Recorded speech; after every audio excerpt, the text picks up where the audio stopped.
کی قسم، اللہ کی قسم، اللہ کی قسم، اب نہیں آتے واپس. کچھ دن ابو سفیان نے اس بارے میں سوچا، ابو جہل کے پاس گیا. اخنس اور ابو سفیان دونوں ابو جہل کے پاس گئے. ہم لوگوں نے 3 رات قرآن سنا ہے، کیا خیال ہے تمہارا؟ جادو تو نہیں ہے، جھوٹ تو نہیں ہے، پاگل کا کلام تو نہیں ہے، کیا کریں؟ ابو جہل کہتا ہے مجھے پتہ ہے پاگل کا کلام نہیں ہے، مجھے اچھی طرح پتہ ہے یہ جھوٹ نہیں ہے، مجھے اچھی طرح پتہ ہے اللہ کا کلام ہے، لیکن ہم ہیں بنو عامر، وہ ہے بنو ہاشم، اس کو رسول مان لیا تو بنو عامر تو ہمیشہ کے لیے ہار گئے، کیونکہ رسول سے اوپر تو کوئی ہو نہیں سکتا، کیسے مان لیں؟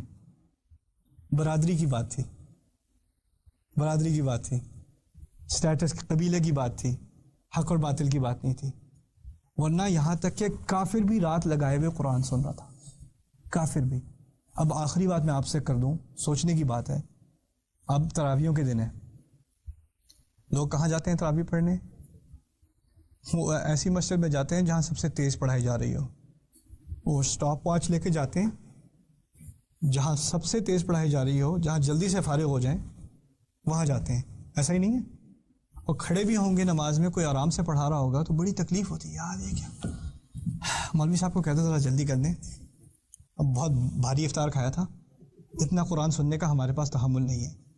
اس وقت کا کافر ساری رات چھپ چھپ کے قرآن سن رہا ہے، اور اس وقت کا مسلمان مسجد میں کھڑا ہو کے رکوع کب آئے گا یار، فارغ کر بھی دو یار.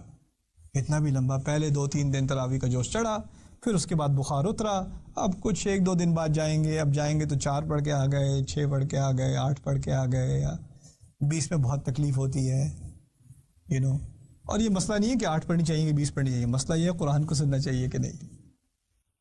تو ایک فرق تو آیا ہے ہماری امت میں، ایک فاصلہ ہے قرآن سے، ایسا فاصلہ جو اس وقت کے کافر اور قرآن کے درمیان بھی نہیں تھا، وہ اب مسلمان اور قرآن کے درمیان ہو چکا ہے. اس فاصلے کو ہمیں کم کرنا ہے.